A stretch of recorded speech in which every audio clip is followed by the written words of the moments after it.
me, and I'm sorry I can't be there in person. I'm going to share my slides. Hopefully they come through.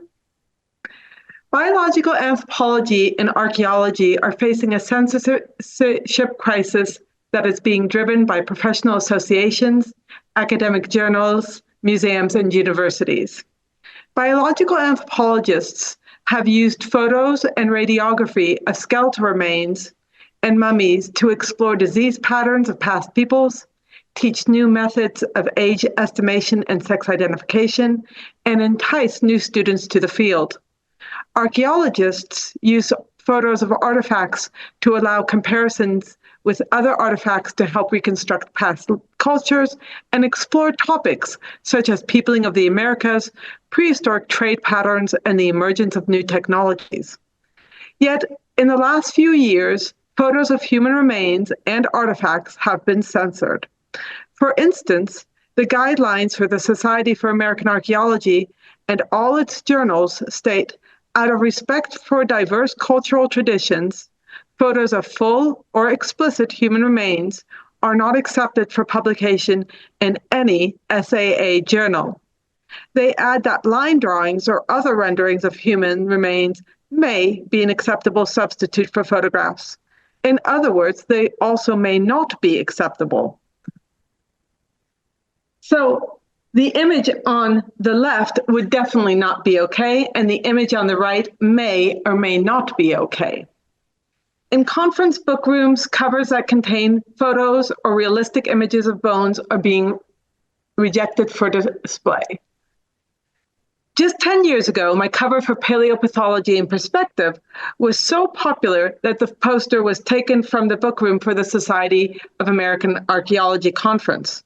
Then a few years later, the same society wouldn't allow my publisher to buy advertisement space if it used the cover of my book, Reading the Bones. Now even realistic images of human remains are shunned. Somehow, I don't think that my latest book, On the Warpath, will make it into any anthropology or archaeology conference book rooms. The Southeastern Archaeological Conference has expanded their existing policy against publishing photographs of human remains to censorship of photos of funerary objects. They add that, in lieu of photographs, authors may choose to include line drawings or other representations of funerary objects. The decision was initially made without member input.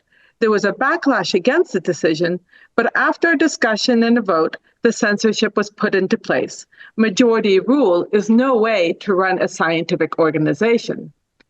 Not to be outdone by Southeastern archaeologists, the Society for California Archaeology states that no depictions of the remains of any specific person, regardless of ancestry, are to be included in any presentation, including photographs, drawings, X-rays, 3D models, etc. So forget about showing any historic figures, such as the mummy of Lenin, the death mask of Ishi, or the skeletal remains of Joseph Merrick. All of these and many others are completely off limits. And the American Anthropological Association has decided that images and digital materials are to be treated as parts of bodies, and thus not to be published in any public spaces, such as social media. Members now take an ethics pledge to ensure that no one goes rogue and shows a human bone in a place where someone may actually see it. Journals that were once useful tools to aid in the understanding of bone pathology are now discarding the most important tool of all, images. Bioarchaeology International requires explicit recent permission for descendants for use of images of human remains, even if the image has been previously published, which are referred to as legacy images. They go on to state, if no permissions are forthcoming, the manuscripts are not considered for review. Bioarchaeology International is not alone in censoring the use of legacy images. Nearly all anthropology journals have such a policy now. The International Journal of Paleopathology acknowledged that photos are useful, but encourages authors to consider whether photos of human remains are critical to the presentation of that research. If not essential, out of respect for descendant communities, they should be replaced by with line drawings.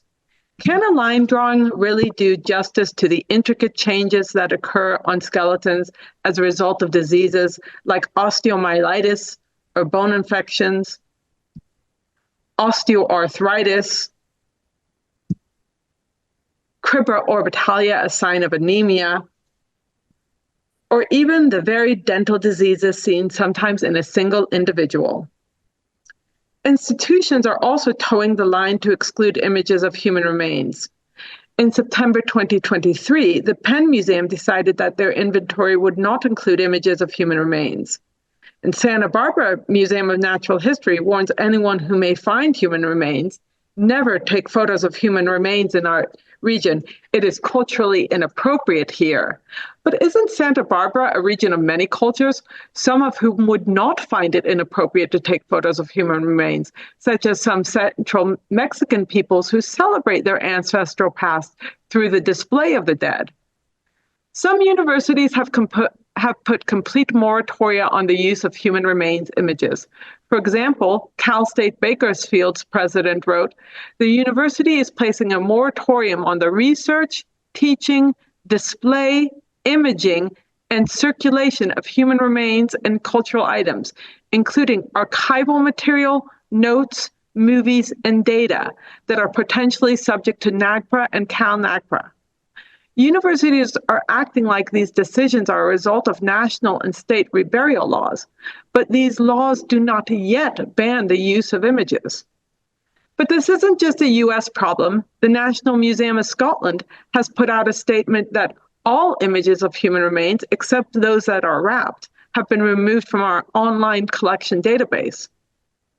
At the Smithsonian, a similar rule led to the absurd covering up of a mummy because a photo behind the mummy contained images of skulls from a forensic collection. One may wonder, what has led to such vast censorship?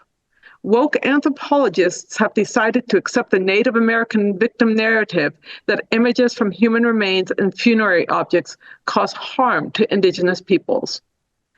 They accept the narrative from Indigenous activists that these images are dangerous, rather than trying to make the Indigenous people understand the importance of research, and the fallacy of blaming their societal ills, such as alcoholism, missing and murdered women and children, and poverty, on absurd beliefs about spirits roaming the earth and wreaking havoc on their lives. In a 2018 book about digitization, of anthropological collections, Brianna Hassett and colleagues wrote that preventing repatriation can result in physical danger for the living. Ironically, the authors used this argument to propose 3D scanning to allow for reburial of human remains as quickly as possible. Now their view is already out of date. Larry Zimmerman and Margaret Conkey, in a 2024 article, note that control over photos and data should belong to the Indigenous because it is respectful to believe feelings of harm. And the American Anthropological Association's Commission on the Ethical Treatment of Human Remains repeatedly implies that harm will come to descendant communities from research.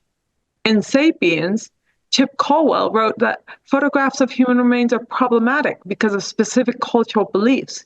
He goes on to say that the Navajo believe that encountering the spirits of the dead can make those who come upon them sick. He helpfully then adds that photos are more harmful than line drawings, 3D scans, or casts. By leaving anthropology and archaeology devoid of images of human remains and funerary objects, we will learn less about the past. Legacy data will not be allowed for comparative research, and our next generation of forensic anthropologists will be poorly trained. Non-academics who believe normal human variation is a result of supernatural visits or early alien invasions will continue to use interesting images and pull young people towards pseudoscience and religion rather than science that can truly help them understand the world around them. And don't expect censorship of anthropology and archaeology to stop with new publications of human remains. I've no doubt previously published materials will disappear. University of Florida Press removed photos from an essay on skeletal variation that I wrote for them to promote my book 3 years after they published it on their own blog. Woke academics want us to give up academic freedom. Once academic freedom is relinquished, and the data, images and all, are in activists' hands, don't expect new scientific discoveries. Instead, expect woke fairy tales arising out of victim narratives. Thank you.